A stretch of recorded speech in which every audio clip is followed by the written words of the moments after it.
Well, thank you for coming today to discuss LGBT History Month. Could you just give us a bit of an insight into who you are and what you do here, and what LGBT History Month means to you? Okay. Go ahead. Go first. I'm Richard Dunbar. I've been a season ticket holder probably for about 35 years now. Love Bradford City and everything it stands for. Just a fan who's been coming that amount of time. And LGBT History Month's really, really important for me, because it's about remembering what this community is about. It's about understanding the struggles it's gone through, because let's be honest, our community has not had everything handed to it on a plate. It's only in the past 20 years or so we've been able to, adopt or to marry, so a lot of stuff's happened, but in the context of this club, it's really important to me, because we were the first club in the Football League to fly the rainbow flag. That says something to me. That says this is a place where fans are accepted, no matter who you are. That's what it means to me, and I think I'm just proud to be an LGBT fan of this club who cares so much about anybody. Anybody can come through those doors and feel comfortable and can be themselves. Although there are issues, obviously, but it's a great place to be a queer fan for me.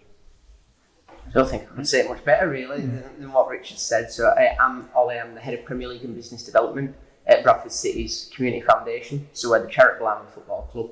And for me personally, LGBT plus History Month is really important, because even though I'm not a member of the community myself, I see myself as a really, really strong ally. I lived in Liverpool for a few years and met some fantastic friends from the community that really kind of sparked that real desire to support and be a firmer ally than what I was previously. There's a lot of people that are really close to me who are from the LGBT plus community as well, and it kind of gave me that motivation to really start to stand up and be able to deliver more and speak more openly on it, and be as supportive as I personally can from my position as a straight man to try and support that community. And almost as you said it there, Richard, I've never seen such an organisation or a club so welcoming as Bradford City. And when I came here and saw what we were already doing, I thought, what a wonderful opportunity to jump on that and continue that work. And that's what we try and do on the community side. We've gone into schools and we're trying to support and raise that awareness as much as possible, and try and educate that next generation and give them that support as early as possible, and try and give them the tools to be able to speak out as allies as well. Great. Richard, you just mentioned about some issues that you've noticed. Do you mind just discussing what you've seen, and then maybe how you see that improving in the future, what we could do as a club or as a community or as a collective as ourselves? Yeah, and I remember a story a couple of years ago. It was, I sat in Northwest Corner with my nephews and, family and what have you. And it was some player had been tackled, and one of our fans stood behind, sort of shouted like what I'd say was an homophobic slur, which I won't repeat. And I thought, is it going to be me the gay one having a challenge that fan? But straight away, what was really interesting was about 3 or 4 other fans who I didn't know basically challenged that person. So to me, that says something has changed in attitudes of fans, because they're seeing this place as inclusive, they're seeing it as welcoming. So in answer to the question around what else could we do to improve on that, I think there is stuff we could do. We've got the reporting app, and that's marked up all over the stadium. I think more fans know where to report safely if they know how to do that. I think the other thing is about at club level, it's about having the policies in place, zero tolerance on stuff, which this club does have, but also on a recruitment level, when players are coming into a club, I don't know this side of it, but making sure they know that this place is inclusive and is welcome for everybody, because we're still at a point where there's no, in a major league in this country, where there's no out player. And we know that at least 5 to 10% population would define as LGBTQ+. So by definition, in a squad of players, there'll be at least one player who will be somewhere on the LGBTQ+ spectrum. So it's just knowing and being saying to players when they come, don't make make presumptions about people, sexuality or gender identity. Just don't make the presumptions. Just be welcome. Just listen to people, listen to the story, and get on with them. I'd say So I'd say it's policies, it's being welcoming, and it's not making assumptions. I'd say. Yeah. Ollie, have you got anything that you think that we could do as a club, or even together as Community Foundation and Bradford City AFC, maybe even with supporters groups that are out there? I think things like these. Yeah. Things like these where we are being open about issues, or and opening these discussions up to other people outside of this room and outside of this conversation as well. As a foundation, we are trying to start to make those links with community groups in the area. We're trying to start to look at opportunities to potentially have the hub as a safe space, as I'm sure you guys at the club would be over the moon with having as many safe spaces as possible. Yeah, just for those groups who, not just necessarily football fans, but people from the community who may not feel safe, who may not feel that they can be open about who they are or what their sexuality is, and potentially use Bradford City or the foundation as a safe space for them to be accessible for. But that only comes through us shouting as loud as we possibly can, shouting from the rooftops that is what both the club and the foundation are here for. And actually, I think we can almost learn a lot from women's game, actually, because you look at Lionesses, what they've done for football and for our country over the past few years, and how many of them are really open about the sexuality and purposefully. So there's something there we could, I think, learn from women's game. But I think it goes, I'm not saying all the responsibility lies on football clubs, far from it. It's a wider societal thing for me, because it's like if you're a young kid at school, and whether you end up coming out or not, and you are LGBTQ+, but when kids are using slurs like, oh, that's so gay, like, Stonewall, biggest LGBT charity in Europe, they've said that causes issues, and they've proved it, and it makes people feel really awful about themselves, and no wonder why LGBTQ+ people have more mental health related issues, and particularly if you're a trans young person, you are more likely to have a mental health related issue, and you are more likely to take your own life. That's just a fact, so, and that's because of how we're thingy. But that's why football clubs like this change perceptions, and they have the ability to do that. And when I was young, I didn't come out till I was early 20s. I probably knew I was queer from about 11, 12 years old, if I'm brutally honest. So I've gone from 11 for at least 12 years where I knew I couldn't be myself. And what that's done to me now, like I'm bold and brash, I'll take anybody on. But ultimately, there's a lot of shame I still carry on a daily basis because of that, where I question myself on every aspect of life. Like, I'll go out of here like, oh my God, did I do a good job? What did I do? And I'll dissect it all in my head. And I know that's because of how I struggled, and I still struggle with it to some degree right now. I was lucky because I had great family and friends around me who accepted me, but there was always that 1% of doubt in my mind. What if my mum didn't accept me? What if my friends didn't? And that's hard. That's hard to deal with.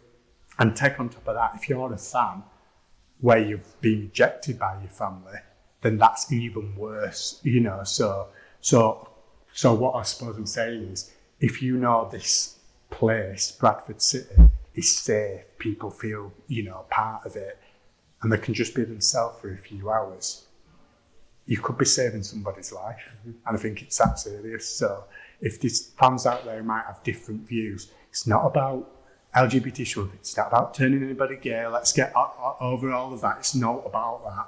It's about saying everybody's welcome, whether you're LGBT or not. Just get on, just be nice, just be kind. It's simple, really. So, no, I can really relate to that. Your story there, it's just, it probably touched a bit of a sore spot with me in terms of coming out. I didn't really have a good coming out time. I've got a great family around me now and friends and everything, but I probably around 11, 12 when I knew, but I just couldn't go and say that because family and stuff, and there was a lot of things going on around that time, so it was really difficult. But I think people as a whole, we just need to accept that we are people and everybody's people, and we just all need to engage with each other and just knock these barriers down and stop segmenting people into different things, really. Yeah, I think that seems to be the phrase that gets thrown around a lot is, oh, I don't care if you're gay, just don't throw it in my face, or don't shove it in my face. And it's not about it being shoved in people's faces. That's life. There's people from so many walks of life that in our community, especially in Bradford, we've got such an incredibly diverse community, and nobody throws it in anybody's face. It feels like it's an easy cop out to say that because you don't want to you don't want to be an ally. You don't want to really make the effort to ensure everybody feels safe and included. It's kind of the easy way out to just go, oh yeah, well I don't care, just crack on. Well, actually, we need to make the effort to make people feel safe and included, because if we don't, other people potentially won't make those people feel safe. Yeah. If we know we're a good person, let's stand up and be a good person, as opposed to be a good person and be quiet, because then are you really making the difference that you think you are? Yeah. I mean, I don't know about you guys, but do you feel like the community's changed recently in terms of like what's accepted between like different generations of people of the LGBTQIA community? For me personally, my partner's younger than me, and his perception is completely different to mine. He doesn't like Pride or anything like that, whereas I love going to Pride. I love all of that stuff. I love everything about it.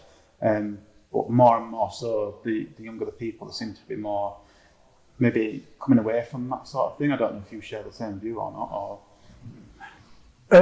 I'd say like you go into, I think about my old school, Buttershaw, where I went, and I loved the place, but I didn't feel I could necessarily come out there. Whereas if you go now, there's kids just being who they want to be, and that's great.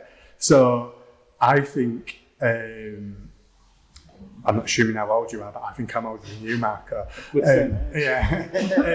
So I think, like our generation, we've lived through a phase where there's been, where teachers weren't allowed to speak about queer issues in 80s and 90s in school. So we didn't get taught about inclusive same-sex education and stuff like that. That didn't exist. So we've, I think, sort of gone through some more struggles. We've now got equal marriage, gay people can adopt and do all that sort of stuff. So there's more acceptance in society. So I feel like we think we need to fight a little bit more. Do you know what I mean? And I think that's fine. But I think it's also important with, say, younger people. We should talk about Pride and why it was set up. Is it about celebration? Absolutely, of course it is. But it's also, for me, about protest as well, because we've had to, if you think about same-sex marriage, if you think about inclusion in sport, if you think about all the laws that have changed to make life better for LGBTQ plus community, that's happened because of struggle. It's not just happened because I said, oh yeah, have all that. So I think we need to educate people who are perhaps a little bit younger than me, but equally being an ally, it shouldn't be all left to queer people to do all the educating. If you don't identify as a member of the community, go educate yourself as well. Read the books, look at the videos, do all of that. Ask people about the stories if they're willing to share. And I think that's it. Stories are powerful. I think that's the most powerful thing. 100%. It's about showing care. Can we as allies show care and show understanding and listen more? Listen more to, like you said, to those stories, and as opposed to constantly feeling like people from the LGBT plus community have to be the ones championing it. Almost going back to what I said before, anyone can be an ally, anyone can be supportive, anybody can be outspoken in that way, and it's just, I think it's slowly getting there. I mean, I think that's, you've hit the nail on the head a little bit, because I think I'm a little bit younger than you guys. I was only in uni a few years ago, but it was almost completely unspoken of, purely because people were so accepting. Maybe it also helps that I was in Liverpool, which is known as one of, if not the most accepting place in the country, if not world. But it was just unspoken of. People were entirely free to be whoever they wanted to be. And people did celebrate, but maybe there is a little bit of not a loss of protest, but not not feeling as much of a need because there aren't as many of our community that are getting marginalised. I think there are still some in the community that are getting marginalised, and they 100% need that support, and maybe it just needs bringing to attention again, really, and actually reminding people, everyone is in it together. It's not just, just because some of us are starting to have that freedom to be who they want to be doesn't mean everyone has. Yeah. We need to keep that fight up for those that haven't, and make sure they still feel support to be who they are. Yeah, and just to challenge you slightly a little bit, things are getting better, would say, but hate crimes against the LGBTQ plus community have gone up massively in West Yorkshire and across the country over the past 5 years. I think that might be because people might feel more comfortable reporting, and that's a good thing, and we'd always encourage that, to do that safely. But there are things happening nationally which mean that people feel it's okay to be not so nice to the LGBTQ plus community. Absolutely. So I think we need to be doing more of this amazing stuff Bradford City does, having the safe spaces, having the announcements before the matches, having the flags flying, having an inclusive recruitment system, doing all of that, because that makes people feel more welcome. And I just particularly say for the trans community, because they are going through some tough times, and there'll be lots of trans fans, and I know a lot of trans Bradford City fans, and it's would they necessarily always feel comfortable being themselves? No, because they're not accepted by the family. But if football's a sanctuary for them, then we should treat it like sanctuary, and zero tolerance on people who think it's okay to be derogatory towards our community, I think. 100%. It's something that we have seen a lot. It's something that in the media is getting so common, which is sad. It's getting common. It seems to be on the news every week or 2 weeks of somebody's had another attack at the trans community or had something else to say about them, and it almost kind of harking back to what I said before. You've got to keep that fight up. You've got to, if those people have the platform and such social media to be able, or access to the media to be able to say such things, people have to come up and counter that. People have to come up and contest that, because if not, they essentially get that free space to openly say whatever they feel. Yeah, absolutely. And do you find that there's any barriers that you're aware of from people in the community that won't come to the football for any specific reason, to do with anything within the community? Yeah, I think there might be perceptions. I'm not saying about Bradford City in particular, but just perceptions that it's quite a macho, laddie sort of sport, and actually that's an issue. So by doing films like this to get it out on social media and wider is really important. So I think that's important. But so I'd say, in answer to your question, Michael, there's 3 things we need to do to build, sort of bash down those barriers. One is we need to start celebrating all parts of the community, which I think this club does well.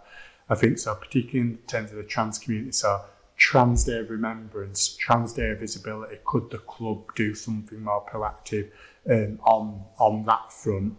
I think it's then about, after celebration of those communities, it's about educating, what are we doing to educate as fans? I think we're really good on that, this club actually, but what else could we do on top of that?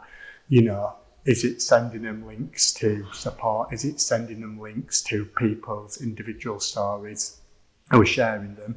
But I think it's also about educating staff at a sports club, whether it's football, rugby or whatever sport.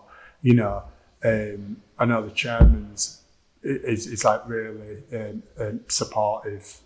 CEO Ryan Spector really supportive of equalities issues. I know that's a fact, and I know that in a lot of the staff. Is it like that on the players front? I don't know the answer to that question, but are we educating the players around these issues? So it is not, because people mistake banter sometimes, don't they? Banter, dressing room banter, it's all there.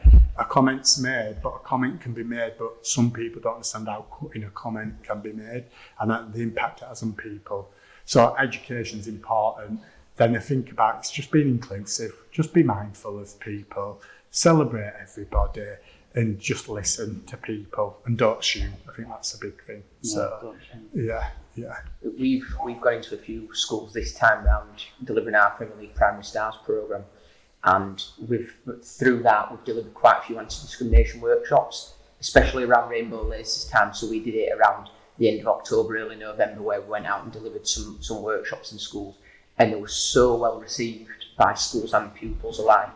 It was absolutely, I couldn't believe how well received it was, and it was something that we identified as really successful and want to continue and grow next year and onwards. As a long-term vision, we want to try and push out to as many schools as possible to provide that education, but also create an open, safe space to have those discussions, because, like I said before, often the discussions can be quite taboo.